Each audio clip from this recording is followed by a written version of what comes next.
Color Out of Space is written and directed by Richard Stanley, and it's based on an old novel written by the famous writer H.P. Lovecraft, and it stars the one and only, the legendary Nicolas Cage.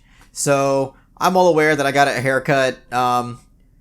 Let's not linger on it. Let's just address that it happened, and let's just move on. So Color Out of Space was honestly just a film that I kind of wanted to see solely just because Nic Cage was starring in it, and it looked like another sci-fi horror film where he was just gonna like cage out and kick ass in. And because I'm not familiar with Richard Stanley's previous works. I know that he hasn't directed a film in a very long time, but I just haven't really seen any of his films. And I'm also I'm not a big reader, so I haven't read any of H.P. Lovecraft's work either. So again, the only reason why I want to see this was because of Nic Cage. Going into it, that's really the only expectation I had was I just hope that I get to see Nic Cage kick some ass and do what he does best, which is just have his authentically hilarious cage out moments. And I gotta say, this film definitely delivers on that front. Nicolas Cage definitely has a nice handful of moments that gives you what you would want out of a lead character out of Nic Cage. And it was pretty entertaining, and it was awesome to see, as always. But to be honest, guys, I can't sit here and tell you that this is a good movie, because I genuinely don't think it's a very good movie.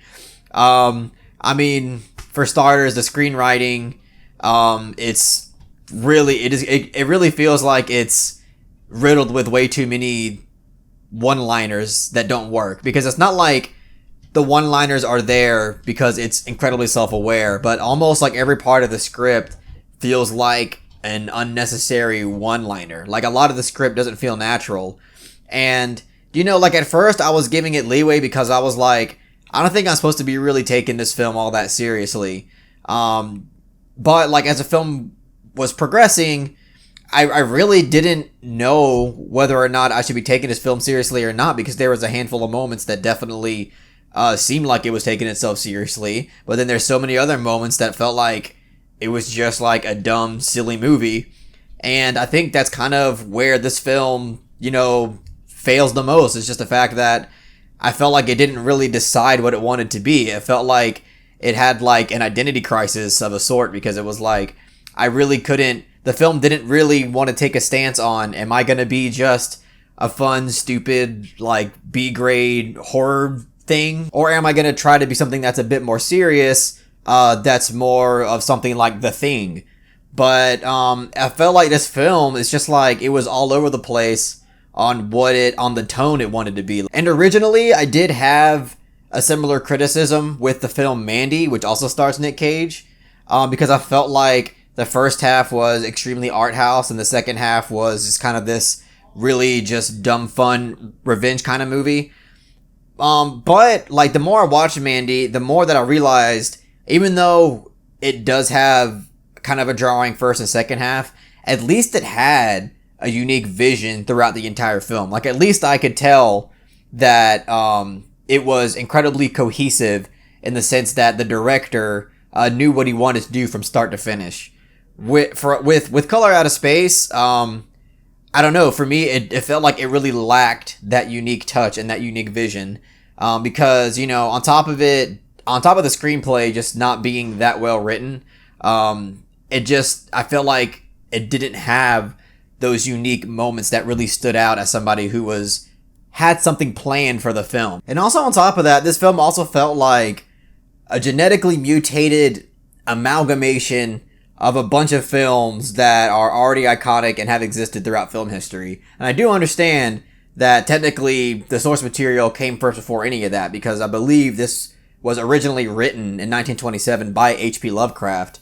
But, if I'm just going down a film history timeline, there are so many films that I felt like have done this already, and even different animes. Full Metal Alchemist is the first one that comes to mind. Everything from Full Metal Alchemist, Evil Dead 2, The Thing, as I mentioned earlier, Mandy as well. I don't know, it just didn't feel like the most authentic film. And I know that it kind of sucks to say that, because like I said, I understand that technically the source material came before any of those films, but you know, it just sucks that all those films that maybe got inspired by the actual source material have already been made.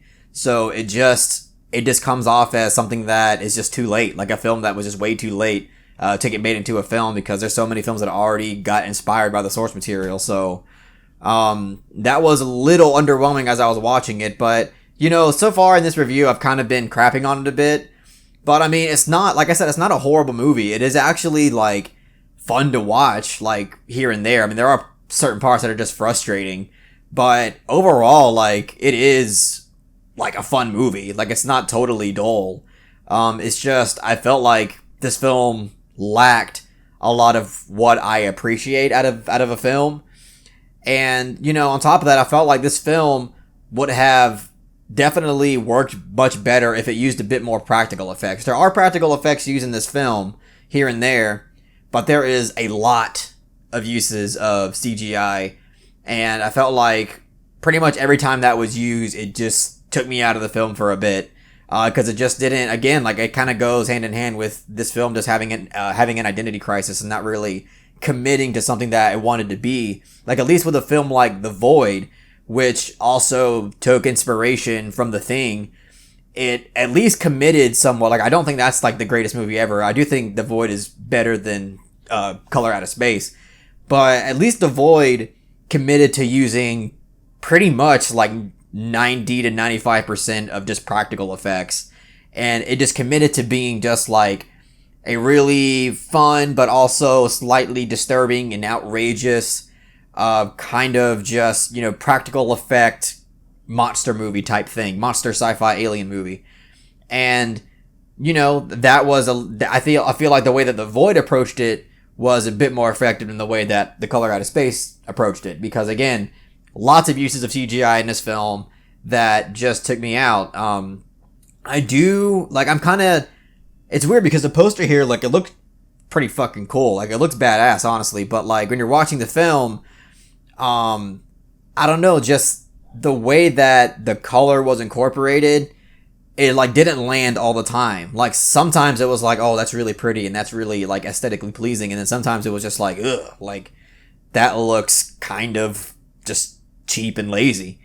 But again, like, I don't know, like, I've heard some people have really, really enjoyed this film, but to me, it was hard setting myself in the mood and understanding what this film was trying to do, because this whole time I was like, I don't know, is this film really trying to be like seriously engaging, or am I just supposed to like not take anything seriously and just laugh at it about how kind of dumb it is?